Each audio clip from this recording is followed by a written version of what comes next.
বিসমিল্লাহির রহমানির রহিম। আসসালামু আলাইকুম ওয়া রাহমাতুল্লাহ। আপনারা সবাই কেমন আছেন? আশা করি আল্লাহর রহমতে ভালো আছেন।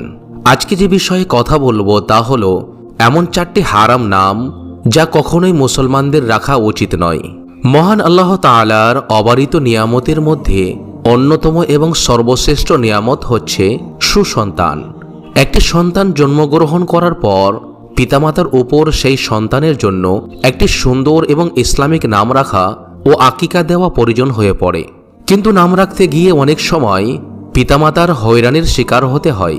কি নাম রাখবে, কি নাম রাখলে ভালো হয়, কোন নামটা শুদ্ধ হয়, এই চিন্তা করতে করতে দেখা যায় যে শিশুর প্রথম 6 মাস থেকে 1 বছর পর্যন্ত নাম ছাড়া থাকতে হয়। সবশেষে শত চিন্তার অবসান ঘটিয়ে একটি নাম কিন্তু রাখা হয়। কিন্তু অতি দুঃখের সাথে বলতে হয়, কিছু পিতামাতা মুসলমান হওয়ার পরেও সন্তানের নাম রাখেন ফিল্মের নায়ক অথবা কোনো প্রিয় ক্রিকেটারের নামে। তাই বলছি, আপনার প্রিয় সন্তানের নাম রাখার আগে রাসূলুল্লাহ সাল্লাল্লাহু আলাইহি ওয়াসাল্লাম এর হাদিসটি আপনাকে স্মরণ করে দিতে চাই। হযরত আবু দারদা রাদিয়াল্লাহু তাআলা আনহু থেকে বর্ণিত, রাসূল পাক সাল্লাল্লাহু আলাইহি ওয়াসাল্লাম ইরশাদ করেছেন, কিয়ামতের দিন তোমাদেরকে ডাকা হবে তোমাদের নাম এবং তোমাদের পিতার নামে, অতএব তোমাদের নামগুলোকে সুন্দর করে রাখো। প্রিয় দর্শক, আমরা এই হাদিস থেকে বুঝতে পারলাম যে কিয়ামতের দিন আল্লাহ তাআলা আমাদের সকলকে আমাদের এবং আমাদের পিতার নাম ধরে ডাকবেন। তাই আমাদের সুন্দর নাম রাখা উচিত। যাই হোক, যে নামগুলো রাখা ইসলামে সুস্পষ্টভাবে হারাম এবং জঘন্য গুনাহের শামিল, সেই নামগুলো হচ্ছে বুখারী ও মুসলিম শরীফে হযরত আবু হুরায়রা রাদিয়াল্লাহু তাআলা আনহু হতে বর্ণিত, রাসূলুল্লাহ সাল্লাল্লাহু আলাইহি ওয়াসাল্লাম বলেন, আল্লাহর নিকট সবচেয়ে জঘন্য নাম হচ্ছে মালিকুল আমলাক, অর্থ বিশ্ব জগতের সমস্ত সম্পত্তির মালিক। মালিকুল মুলক, অর্থ রাজ্যের রাজা। নম্বর 3 শাহেন শাহ, অর্থ জগতের বাদশাহ। আর নম্বর 4 সাইয়্যিদুন নাস, অর্থ মানবজাতির নেতা। এই যে 4টি নাম, এই নামগুলো শুধুমাত্র মহান আল্লাহ তাআলার জন্যই প্রযোজ্য। এছাড়া অন্য কোনো মানুষ এই নামগুলো রাখতে পারে না, কেননা এই নামগুলো শুধুমাত্র আল্লাহ তাআলাকেই মানায়। যদি এই নামগুলো মানুষের রাখা হয় তাহলে তিনি কবিরা গুনাহ করবেন। নাম পরিবর্তনের সাথে সাথে তওবা না করলে জাহান্নামী হবেন।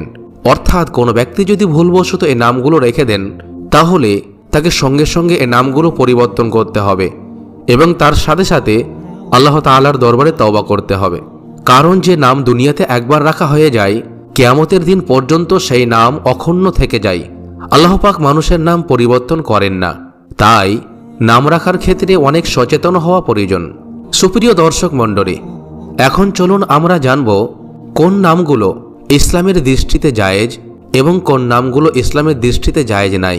সুপ্রিয় দর্শক মণ্ডলী, পৃথিবীতে সন্তান ভূমিষ্ঠ হওয়ার পর তাকে সম্বোধন করে ডাকার জন্য যে পদ্ধতি অবলম্বন করা হয় তাই ইসিম বা নাম। অন্যভাবেও বলা যায়, কোনো মানুষকে অপরাপর মানুষ থেকে পার্থক্য করার জন্য যে বিশেষ শব্দের মাধ্যমে ডাকা হয় তাই হলো নাম। আর এই নাম রাখার ব্যাপারে ইসলামে অত্যাধিক গুরুত্ব আরোপ করা হয়েছে। প্রতিটি মানুষের সঙ্গে অঙ্গাঅঙ্গিভাবে জড়িয়ে রয়েছে তার নাম, উপনাম কিংবা উপাধি। নাম রাখার ব্যাপারে হযরত রাসূল করিম সাল্লাল্লাহু আলাইহি ওয়াসাল্লাম শিশু জন্মের 7ম দিন নবজাতকের উত্তম ও সুন্দর অর্থবোধক নাম রাখার নির্দেশ দিয়েছেন। তিরমিজি শরীফের হাদিস। সুন্দর নাম রাখার তাগিদ দিয়ে রাসূল করিম সাল্লাল্লাহু আলাইহি ওয়াসাল্লাম ইরশাদ করেছেন, কিয়ামতের দিন তোমাদের নিজ নাম ও পিতার নামে ডাকা হবে, সুতরাং তোমরা সুন্দর নাম রাখো। আবু দাউদ শরীফের হাদিস। প্রিয় দর্শক, এখন আপনাদের সাথে আমি 5টি পয়েন্ট তুলে ধরতে চাই। এই 5টি পয়েন্ট যদি আপনি মনোযোগ সহকারে শোনেন, ইনশাআল্লাহ আপনি বুঝতে পারবেন কোন ধরনের নাম মুসলিমদের জন্য রাখা জায়েজ এবং কোন কোন ধরনের নাম মুসলিমদের জন্য রাখা না জায়েজ। তাহলে চলুন এই 5টি পয়েন্ট আমরা খুব মনোযোগ সহকারে শোনার চেষ্টা করব। নম্বর 1, আল্লাহর নির্দেশ। নাম রাখাটা মহান আল্লাহ তাআলার বিশেষ এক নির্দেশ। নাম রাখার গুরুত্ব সম্পর্কেও ইসলামে রয়েছে সুস্পষ্ট দিক নির্দেশনা। পবিত্র কোরআনে আল্লাহ তাআলা বলেন, হে জাকারিয়া আলাইহিস সালাতু ওয়াস সালাম, আমি আল্লাহ তাআলা তোমাকে এক পুত্রের সুসংবাদ দিচ্ছি, তার নাম হবে ইয়াহইয়া। এই নামে এর আগে আমি কারো নামকরণ করিনি। সূরা মারিয়াম আয়াত নম্বর 7। নম্বর 2, সুন্দর ও অর্থবোধক নাম রাখা। সুন্দর ও অর্থবহ নাম রাখার ব্যাপারে হযরত রাসূল করিম সাল্লাল্লাহু আলাইহি ওয়াসাল্লাম গুরুত্ব আরোপ করেছেন। সন্তান ভূমিষ্ঠ হওয়ার পর সুন্দর ও অর্থবোধক নাম রাখা মাতাপিতা ও অভিভাবকের ওপর অপরিহার্য কর্তব্য। আল্লাহ তাআলার গুণবাচক নামের সঙ্গে সংযুক্ত করে এবং তার প্রিয় বান্দাদের নামে নামকরণ করা উত্তম। নম্বর 3, ইসলামের বিধান। নাম রাখা ইসলামের অন্যতম বিধান, তবে কাফির, মুশরিক এবং কুখ্যাত পাপীদের নাম অনুসারে নাম রাখা হারাম। যেসব সাহাবীর কুৎসিত ও আপত্তিকর নাম ছিল, হযরত রাসূল করিম সাল্লাল্লাহু আলাইহি ওয়াসাল্লাম তা পরিবর্তন করে পুনরায় সুন্দর ও যথার্থ অর্থবোধক নাম রেখে দিয়েছিলেন। প্রিয় দর্শক, আমাদেরও সন্তানের যদি নাম কুৎসিত হয় এবং অর্থহীন হয়, তাহলে অবশ্যই আমাদের উচিত হবে সে নামগুলো পরিবর্তন করে সুন্দর নাম রাখা। নম্বর 4, নবীদের নামে নাম রাখার প্রতি উৎসাহ। হযরত রাসূল করিম সাল্লাল্লাহু আলাইহি ওয়াসাল্লামের উপাধি ও উপনাম সর্ব ব্যাপারে পরিব্যাপ্ত ছিল, কেননা সব ধরনের নামই ব্যক্তি বা বস্তুর উপরে, এমনকি চরিত্রের উপরেও ব্যাপক প্রভাব বিস্তার করে। শব্দের প্রভাব রয়েছে বলেই গালিগালাজ বা কটু শব্দ অপরকে উত্তেজিত করে থাকে। নম্বর 5, পরিচয়ের মাধ্যম। নাম মানুষের পরিচয়ের মাধ্যম, কিন্তু অত্যন্ত দুঃখের বিষয় হল বর্তমান মুসলিম সমাজ ইসলামের দৃষ্টিতে নাম রাখার এই মহান গুরুত্ব পরিহার করে দিন দিন উদাসীনতার দিকে ছুটছে। ইহুদি, খ্রিস্টান, হিন্দু ও বৌদ্ধদের নামে মুসলমানগণ নিজেদের সন্তান সন্ততির নামকরণ করছে। নাম শুনে বোঝা যায় না মানুষটি মুসলিম কিনা।